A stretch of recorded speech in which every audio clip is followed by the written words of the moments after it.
रामनगर कस्बे में एक गोलगप्पे वाला अपने परिवार के साथ रहता था। गोलगप्पे वाले का नाम राघव था। उसके परिवार में उसकी माँ, पत्नी और एक 3 साल की छोटी बेटी थी। वो अपने परिवार को बहुत प्यार करता था। राघव सीधा और संतोषी स्वभाव का था, जबकि उसकी पत्नी मीना चंचल स्वभाव की थी। वो दिन में सपने देखती थी। उसको अपने पति का गोलगप्पे वाला काम बिल्कुल पसंद नहीं था। राघव की माँ गोलगप्पे बनाने में बहुत माहिर थी। वो फूले फूले गोल गोल स्वादिष्ट गोलगप्पे और गोलगप्पे का पानी बनाती और राघव अपनी दुकान पर उसको बेचता। राघव की दुकान उस कस्बे में बहुत प्रसिद्ध थी। कई बार दुकान पर इतनी भीड़ हो जाती थी कि उसको लाइन लगवानी पड़ती थी। एक दिन, मीना बहू, तू भी गोलगप्पे बनाना सीख ले।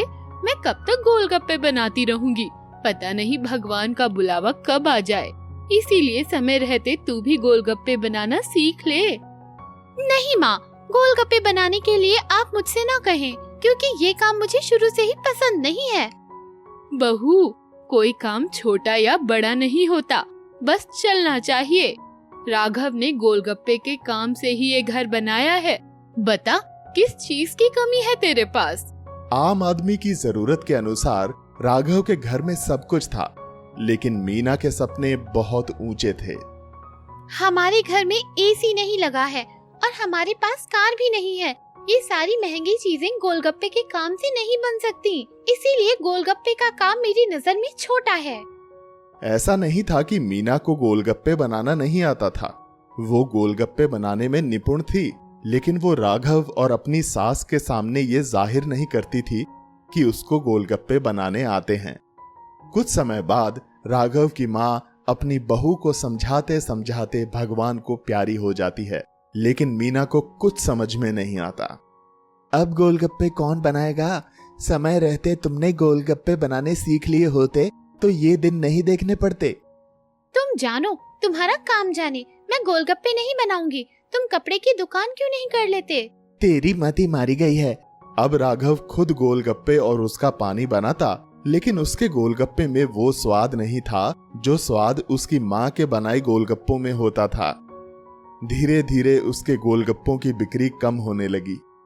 फिर एक समय ऐसा आया कि उसको अपने परिवार का खर्चा चलाना मुश्किल हो गया। मीना, अब हम क्या करें? गोलगप्पे की बिक्री लगभग खत्म हो गई है। परिवार चलाना मुश्किल हो गया है।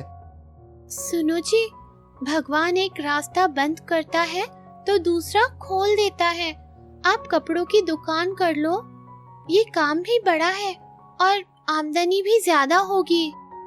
राघव अपनी पत्नी की सलाह मानकर अपनी जमा पूंजी इकट्ठी करके कपड़े की दुकान कर लेता है। जानकारी के अभाव में कपड़े की दुकान में उसको घाटा होने लगता है। कुछ दिनों बाद राघव और उसका परिवार दाने दाने का मोहताज हो जाता है। मीना, मैंने तुम्हारी सलाह मानकर सारी जमा पूंजी इकट्ठी करके कपड़े की दुकान खोल ली और जानकारी न होने के कारण उसमें बहुत घाटा हो गया। शायद ऐसा समय भी आ जाए कि हमारे पास बच्ची के दूध के लिए भी पैसे ना रहें। अब मीना को अपनी गलती पर पछतावा हो रहा था। उसको समझ में आ गया था कि कोई काम छोटा या बड़ा नहीं होता, बस उस काम से आमदनी होनी चाहिए।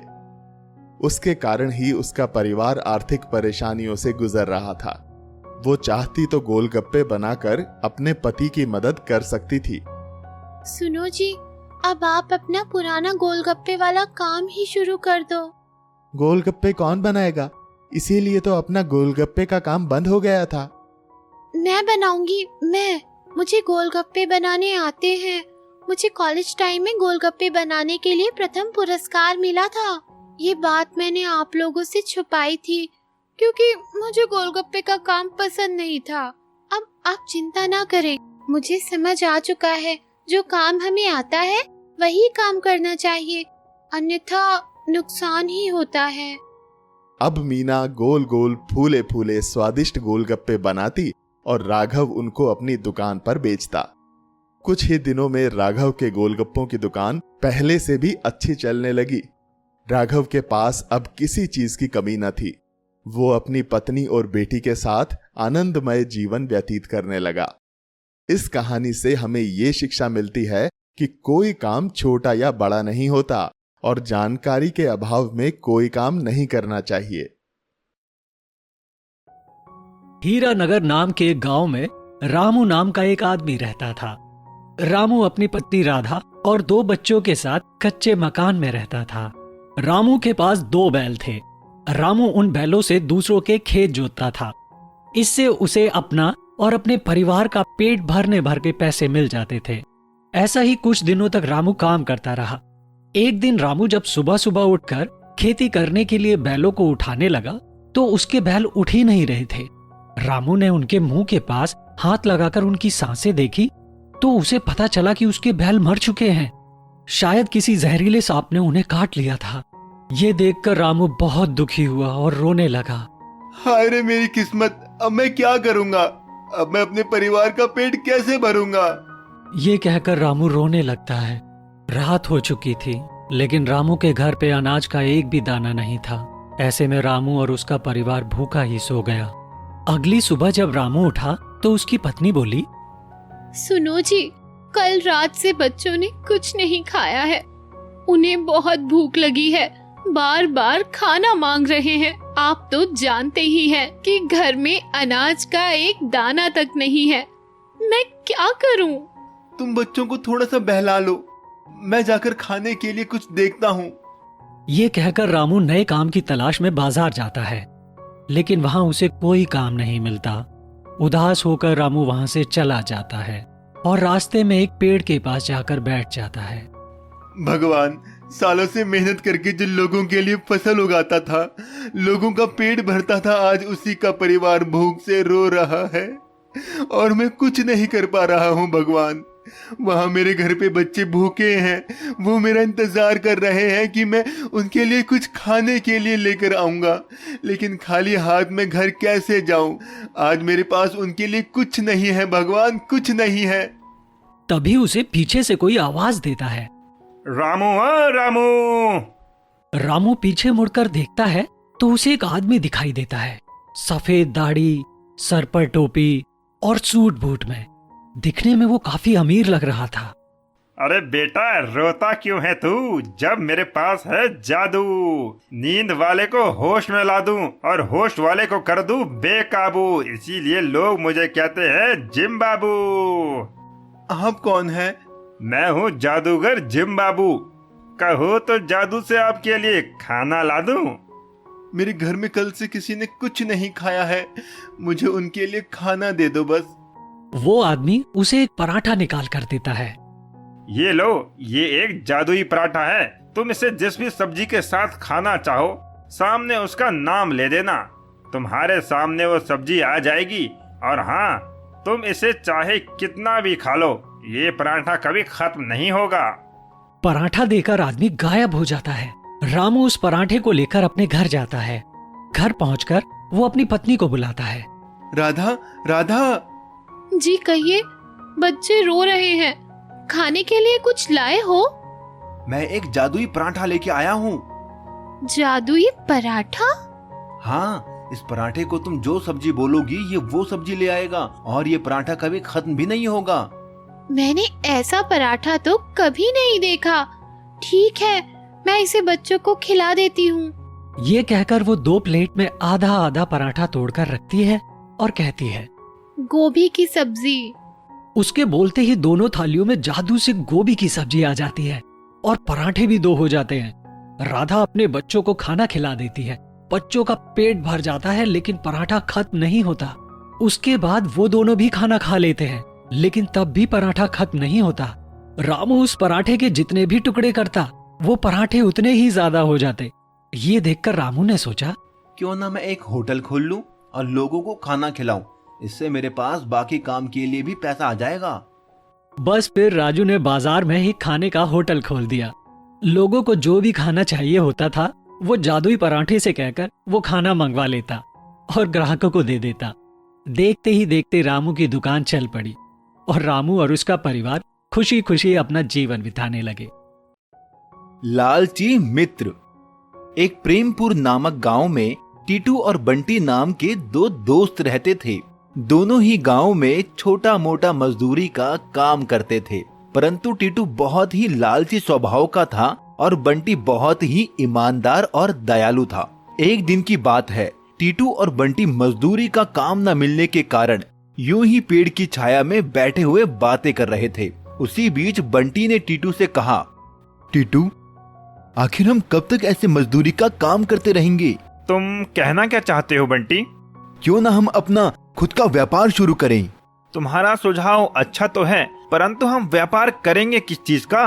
क्यों ना हम एक चिकन शॉप खोलें जिसमें हम बिरयानी बनाकर बेचेंगे। वैसे भी मैं बहुत अच्छी बिरयानी बनाना जानता हूँ। टीटू को बंटी का सुझाव पसंद आया और वो उसकी बात से सहमत हो गया। अगले ही दिन दोनों ने गांव में एक सेठ से कुछ पैसे उधार लिए और उन पैसों से गांव में एक दुकान किराए पर ली और अन्य व्यापार का सामान खरीदा। इस प्रकार दोनों ने अपना व्यापार शुरू किया। टीटू मुर्गे काटता था और उसका मांस बंटी को सप्लाई करता था और बंटी उस मांस से चिकन बिरयानी बनाता था। धीरे धीरे उनका व्यापार बहुत बढ़ने लगा। गांव के लगभग सभी लोग उनकी चिकन बिरयानी खूब पसंद करते थे। दोनों अच्छा मुनाफा कमाने लगे थे। उन्होंने सेठ से लिए उधार के पैसे भी चुका दिए थे। दोनों ही दोस्त व्यापार की तरक्की से बहुत खुश थे, परंतु टीटू लालची स्वभाव का था।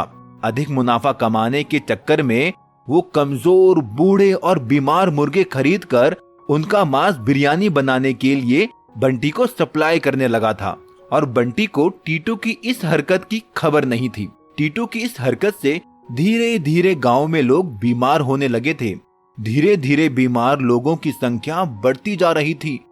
जब गांव वाले इलाज के लिए चिकित्सक के पास गए तो चिकित्सक ने गांव वालों को बीमार होने का कारण खराब मांस को भोजन में प्रयोग करना बताया।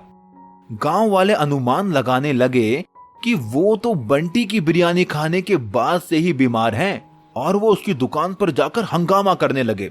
इस सब के बाद गांव वालों ने बंटी की बिरयानी खाना बिल्कुल बंद कर दिया।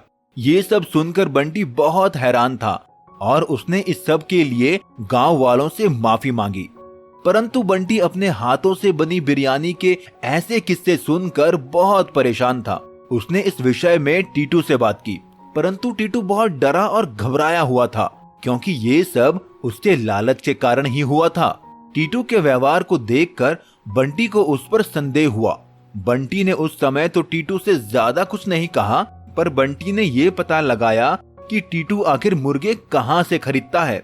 बंटी ने मुर्गों के व्यापारियों से टीटू के मांस खरीदने के विषय में बात की। उनमें से एक व्यापारी ने बंटी को सब सच सच बता दिया कि टीटू उससे ही बीमार और बूढ़े मुर्गे खरीदता था। मैंने तो टीटू को कई बार ऐसा ना करने की सलाह दी थी, परंतु उसने मेरी एक नहीं सुनी। बंटी को ये जानकर बहुत बुरा लगा और उसे टीटू की इस हरकत पर बहुत गुस्सा आया। तब उसने टीटू के साथ काम न करने का फैसला किया। टीटू, तुम्हें ये सब करने की क्या आवश्यकता थी? हमारा व्यापार अच्छा भला चल रहा था, परंतु तुम्हारे लालच ने सब खत्म कर दिया। अब मैं तुम्हारे साथ काम नहीं करूंगा। टीटू ये सुनकर बहुत उदास हो गया और वो अपने किए पर पछताने लगा और बंटी से हाथ जोड़कर अपने किए के लिए क्षमा मांगने लगा। बंटी, मुझे माफ कर दो, मैं लालच में अंधा हो गया था। कृपया मुझे एक मौका और देकर देखो। टीटू को अपने किए पर शर्मिंदा देख बंटी ने उसे माफ कर दिया और वो दोनों फिर से एक साथ बिरयानी का व्यापार करने लगे। धीरे धीरे बंटी अपने व्यापार में पहले के जैसे तरक्की पाने लगा था। कहानी का नैतिक: मनुष्य को जीवन में कभी लालच नहीं करना चाहिए।